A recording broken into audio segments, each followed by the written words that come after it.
number 7. It is mainly talking about living for the sake of others and creating or perfecting a world based on the culture of heart. And also, it is talking about being rooted in the original lineage.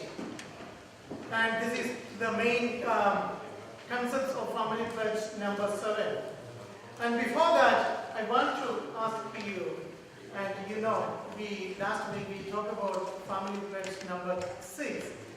And what did you remember from that? What was it about? Number 6.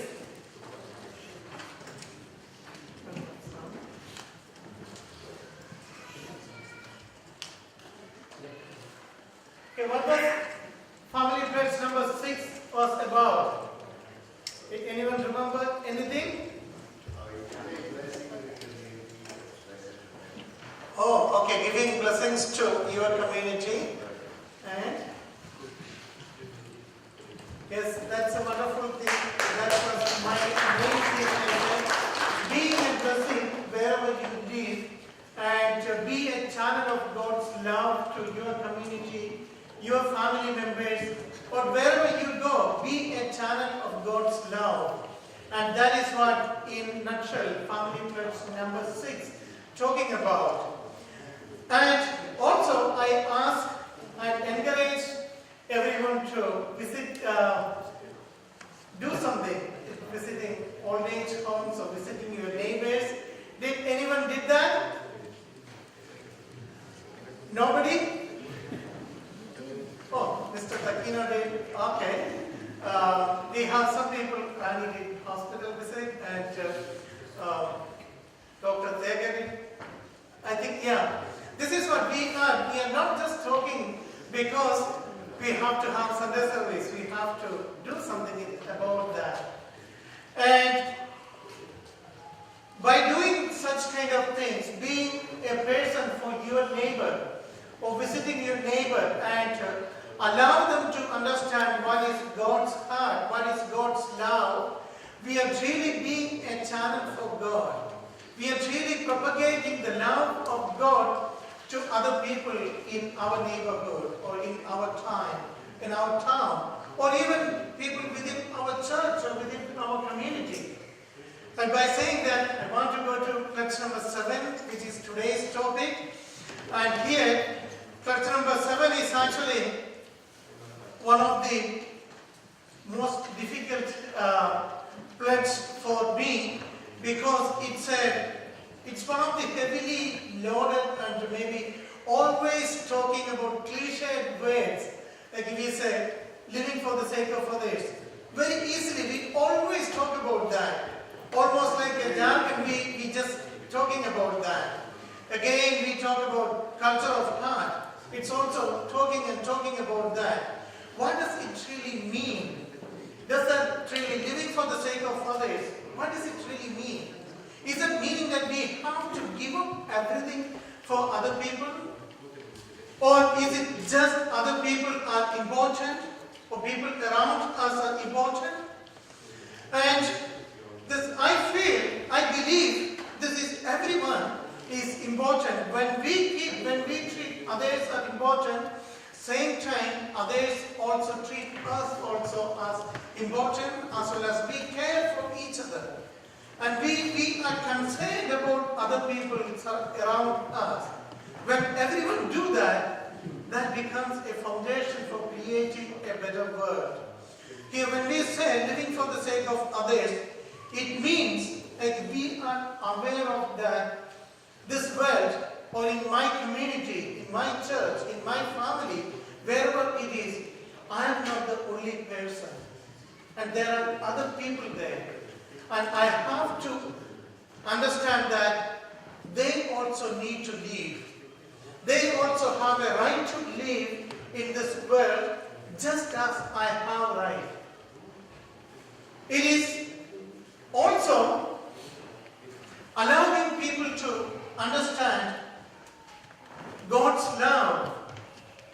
And when we do that, when we practice that, we will be practicing in our day-to-day life. Any field we can practice that, living for the sake of others. This is if you are a business person, by keeping better business practices, good business ethics, you are really acknowledging that other people have a right. Other people, we are treating others with dignity.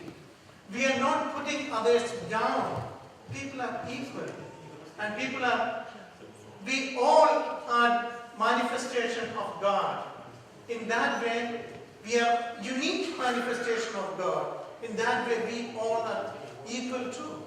In that way, we cannot mistreat other people. We cannot have unethical business practices in our businesses. And when we do that, we are actually putting down God and putting down other people. By doing so, we became the lowest of the lowest, or we became a totally wrong person who cannot understand anything about God, God is always concerned about others. And again, it is not just about businesses. It's about when we live in a neighborhood. We have to, actually here in United States, in every city, every town has laws enforcing us to keep even our own property neat and clean. Why is that? We are supposed to live in mutual harmony. We are supposed to preserve the nature. We are supposed to preserve our environment.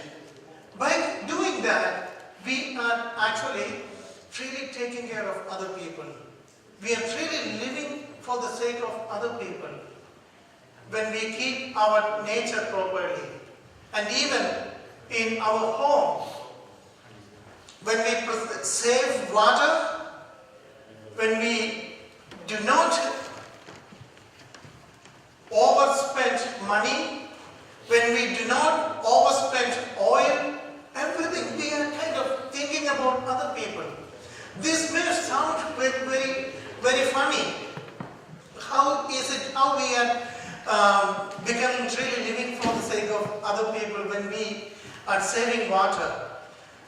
In one time, I was living in an apartment where almost 50 families live.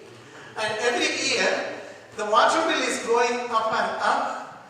And once in every 6 months, our people who are managing that apartment, they said, oh, water consumption is so high, we have to raise up the water charges.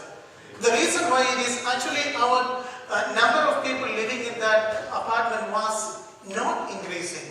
It was same all the time. But people started thinking like, oh, everyone uses a lot of water. Why should I have to? I have to be careful. But everyone think that way. All spending go up, and that's what happens with here also in this country.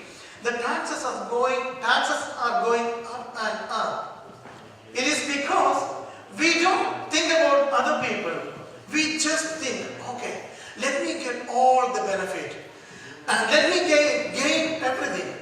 Sometimes it is very popular. I heard from many people, not from our community, saying that, okay, we can get so much benefits from the government, let us get it. It's okay if we really need that, if we can work, we have to. But when we abuse that, everything goes up and we all are suffering from that. And those kind of things actually make the world better and better. It is not just a cliched word. It's not just a jargon we are talking about. Oh, living for the sake of others. It didn't mean anything. We can really do a lot of good things if we properly understand that. And again, I believe this is not just about denying ourselves. It is about allowing. We also have to, this is very clear the sake of others. It doesn't say dying for the sake of others. Do you understand the difference? You have to live, and when you live a proper life, when you lead a proper life, you have time to help your people, your friends, your relatives, your neighbors. It is not just about throwing everything you have for other people. It is about leading a proper, balanced life where you take care of yourself and same time you take care of other people. It is about having an understanding of mutual prosperity. And whenever we have a relationship, in any relationship we can practice that. Sometimes in many regular business practices, people would say, okay, I help you, you help me, then we together we make another person fool. We cheat another person. Do you understand that? That's not it is talking about. Then internally, even they are trying to cheat each other. This is about, it is not talking about horse trading or buttering up each other, then together they can abuse everything. No. This one, we need to have a proper understanding. What does really God want to create in this world? What is God's concern? And when we practice that, we may even become a strict person, maybe enforcing rules and regulations in our own life and try to teach other people. It is not just about allowing anyone to do anything. And by saying that, I want to go on to that culture of heart part. When we say culture of heart, that also, we sometimes understand that, it is about just welcoming everyone, welcoming anyone, and allowing them to do anything they want to do. It is not like that. It is about allowing people to have a proper understanding of God's heart. Allowing people to understand what God really wants us to do, who we are representing. We are representing God and true parents in our life, and in order to do that, we have to have a proper understanding what God really wants us to do. In many times, many people think culture of heart means you don't tell anyone to become better. You don't tell anyone not to do any misbehavior they are having in their life. And if we do so, I would feel like that is kind of deceiving another person, not by telling them what they are really doing or what kind of difficulty they are really going through or how they can overcome their daily pattern of life, which is kind of allowing them to decline in their spiritual life. And we have to, there is a term saying that only a good friend can tell you have bad mouth odor. Isn't it? There is a saying like that. A good friend, we are kind of really concerned about the society, concerned about the world and our country, because God is concerned about everyone. And we have to be representing God, then only our society will become better and better every day. And sometimes the understanding about this culture of heart is just sitting together and sing songs of peace and songs of love towards each other without having any standard in the life. One time we used to, when I joined the church, in our church center, we used to sing one song called Kumbaya, oh my Lord, something like that. And somehow I asked our leader, what is the meaning of that word? Then he didn't know about that, what is the meaning. Then I was kind of curious about that. Then I did a research. I wanted to learn what is that. Then I did a background study. Then I came to know that actually this word doesn't have any meaning actually. It's a word we just repeat and repeat, and this song was originally very popular in 60s and 70s.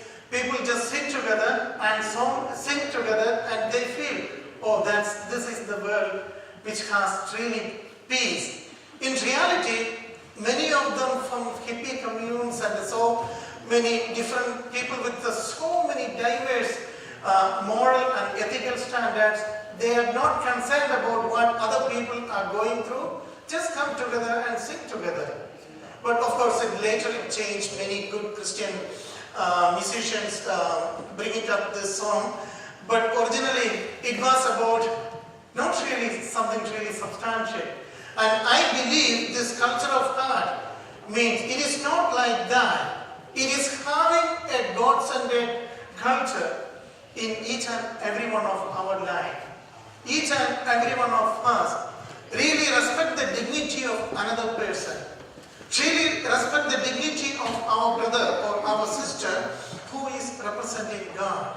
And without that, we can't really create a culture where Satan cannot penetrate. Here in today's reading, you heard that it is about creating a culture where Satan cannot stay there. Satan cannot be there. Satan has to run away from that culture once we truly understand each other, once we really allow each other to raise towards a better and better standard. And that's what it is about. Once we determine, I'm very, very sure it is possible to achieve that. And it is possible only when we truly understand who do we represent and what is our lineage, what is our spiritual lineage is about, why God had to wait thousands of years to create this original lineage. And if it was just without any standard, God could have created that thousands of years back. God could have claimed that, oh, this is so wonderful, I'm having this wonderful culture, wonderful people, and they are having a good time. It is not just as simple like that. God needed to rise up. God needed to elevate the understanding of human beings, elevate the understanding of human beings about God and the purpose of human beings' life. God had to teach them. And that's why it took thousands of years for Jesus to come. And again, because it was so hard, it did not really happen, and then again, God had to wait another 2,000 years for our two parents to come. And when we really understand that, we can see how much God is expecting from us, how much God really needs each and every one of our personal life standard, and enforcing that life standard in every level of our social life, in our families, in our church community, in our society, in our nation and the whole world. It is about expanding that real culture of heart standard to everywhere. It is not just bringing everyone together and sing songs of peace. It is establishing real peace on this earth. That cannot come unless we make our real connection with God, make our artistic connection with God. Unless we are on the same page with God, it cannot come. And one time,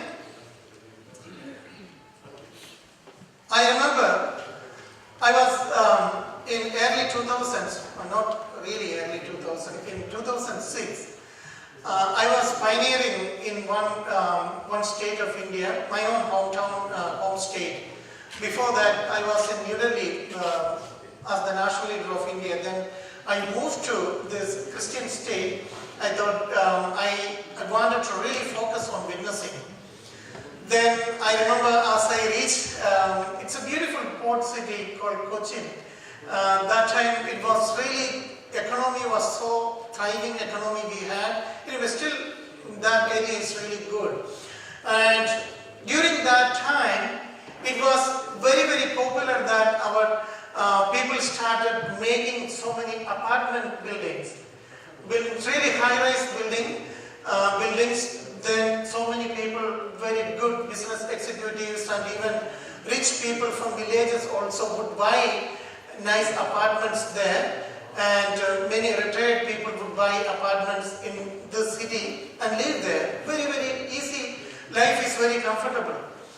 But when I went to that city, I saw one really huge building, one of the biggest building that time, but now I think they have much very, very taller ones. That time it was around maybe between 15 to 20 story building. And you could see that from far away, but when you reach there, you could see that building is not complete. It is kind of almost like going to fall apart everything. It's for, I could see at least for past 4 or 5 years, nobody is working on that building. It's kind of almost like feel like a haunted building with a ghost, all ghosts are living inside, that kind of feeling. I wouldn't be dare enough to go inside that kind of. And it had a fence around that. It's a huge land area. Then the fence is broken, feels like sometimes people are going inside, sometimes maybe bad guys may be doing some not so good business there. Anyway, I could see that kind of totally broken building. Then, one time I was driving past by, then I had to do some shopping nearby that area. Then I see one big billboard. You couldn't see from far away, but when you go near to that, you could see that billboard. It is about, when you go closer, you can see it was a picture, one beautiful billboard showcasing a beautiful building.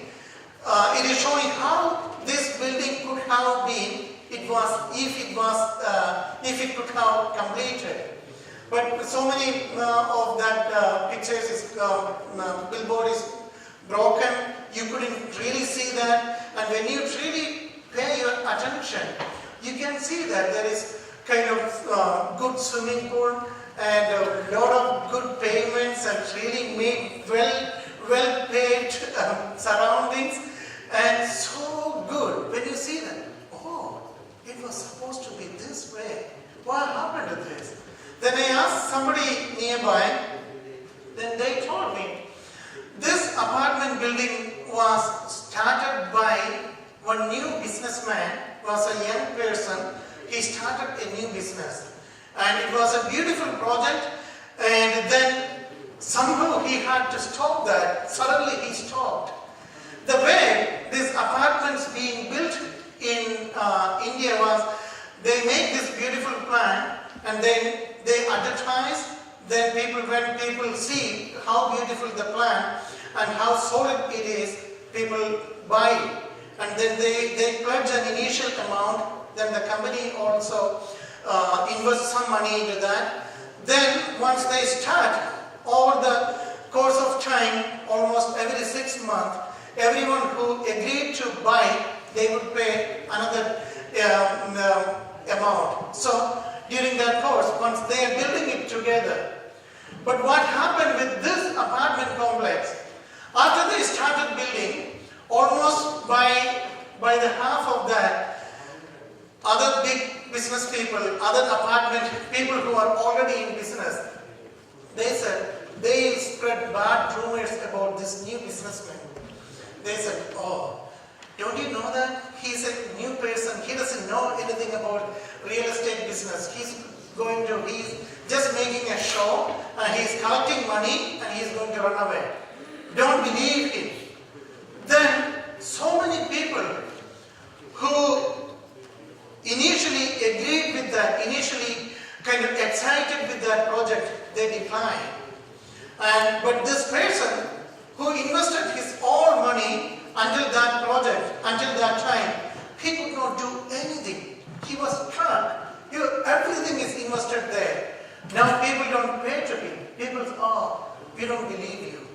Most of the night, I don't know exactly how much, but the vast majority of people declined their promise, and some of them even made legal cases against him, complaining that he is not going to fulfill his promise, he stopped.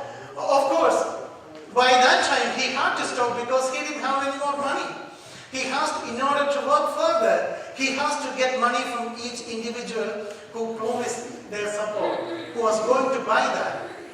Then for several years, it was kind of falling down and down. Then by the time I left the town, it was almost going to be, maybe I felt within 2 years, it will collapse. Then later, after I moved out of that city, then later one time I again visited, I saw that apartment complex was beautifully completed. Then I asked there, I find out how it is, how he could complete it there. Then I heard later another investor came, and that new investor supported this first person, invested his money, then they could complete that. And in a way, by that time the value also went up a lot. It ended up like the initial person was actually made better money, but he had to suffer a lot. And I could imagine that during that case it was big news also in our part of India, how bad this person, how much they are going to run away and this and that. But finally, what really, when I think more about that, I could see the conviction that person had. He never let that down. He had plan in his mind. For him, that picture showing in the billboard, that was a reality. That was not a picture for him. That was a reality he already made in his mind, which is in spirit world. He already created that apartment building where so many people can live comfortably. He did not give up, even though the vast majority of people who promised him declined. He said, I'm going to find another person. I'm going to find more people who can support me. Even though so many years, nobody could understand that. Again and again, he continued. Finally, one person, not hundreds of people, one person support that whole bunch of big amount of money, then he could finish that. And I believe, I always feel, that's what God was going through all of these many millions of years. God was really suffering like this. Initially God created a world which is supposed to be really, people should be living for the sake of each other. But what happened? Adam and Eve fell. They committed mistake. Then they accused each other. Oh, that lady made problem. Then she said, no. That Lucifer, your servant, he made problem, not me. Then even after Cain and Abel came together, and then Cain killed Abel, God asked Cain, where's your brother? He said, I don't know. I'm not the keeper of my brother. I don't know what he's doing. You didn't ask me to take care of him. That was his reply. Then God could not give up. God had to find another person who can understand the heart of God, who can really take care of another person, who can really take care of his brother, who can really take care of each other as husband and wife. God needed that. We cannot give up. God was waiting for thousands of years until God finds Jesus. God was suffering without having anyone.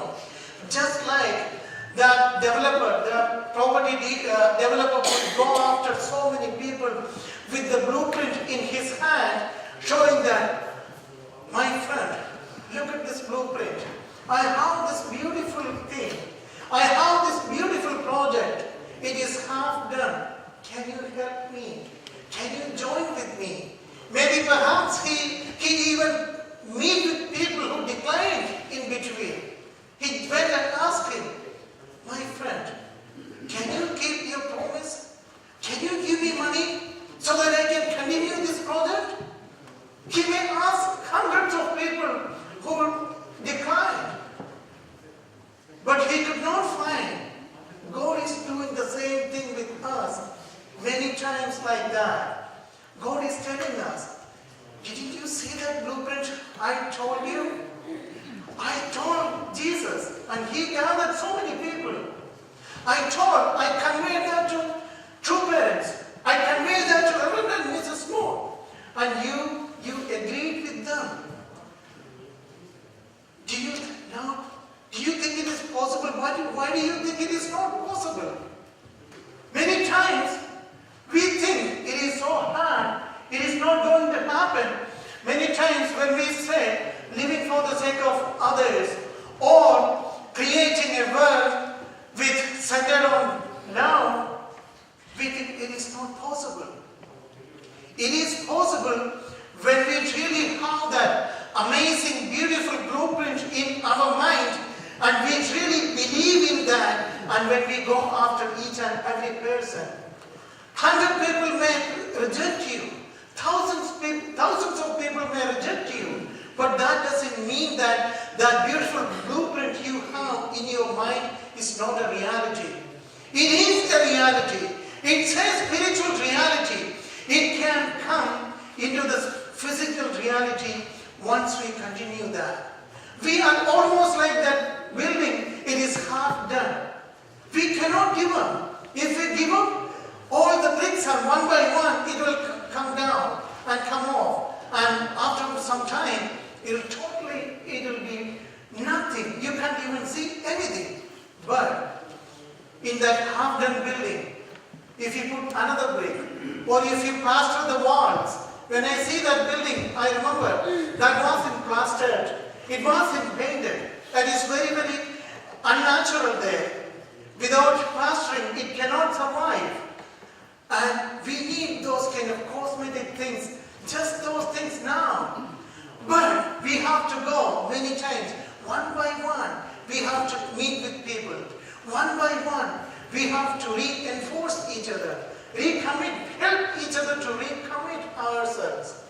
And that's why I sincerely believe, and I am more 100% I believe, this is a reality. It is happening once we have that reality, that spiritual reality, live in our mind, live in our heart. It is going to happen. And today, as we are talking about this pledge number 7, I just want to remind you,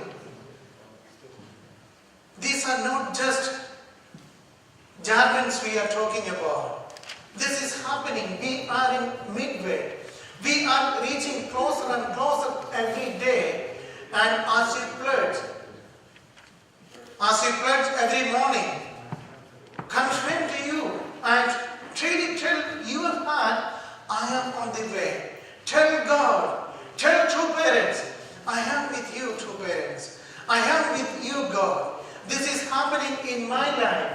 We are building this in my family. We are building this in our community. In our country, we are building it. Heavenly Parent, be with us.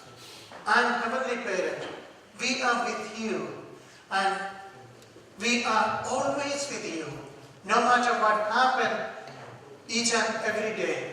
We are not giving up this reality. We are not giving up this dream. We are walking, and even more steps we are taking. With strong steps, we are walking forward, walking towards that reality. So today, I want to encourage all of you to have that firm conviction in your heart, conviction in your mind. With the conviction of that property dealer, that realtor, he could finish that building properly and he brings success in his project. Same like that. We received this project from God. We received this project from true parents.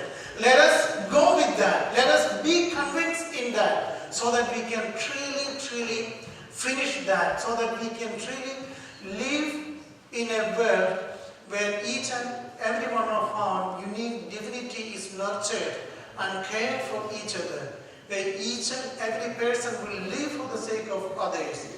Each and every person will really love and consent towards each other. Brothers and sisters, thank you so much for attending this Sunday morning service, Sunday morning. I truly appreciate your time. I truly appreciate your concern towards our community. Not only our community, towards the society, towards the country and whole world. Thank you so much. May God bless you.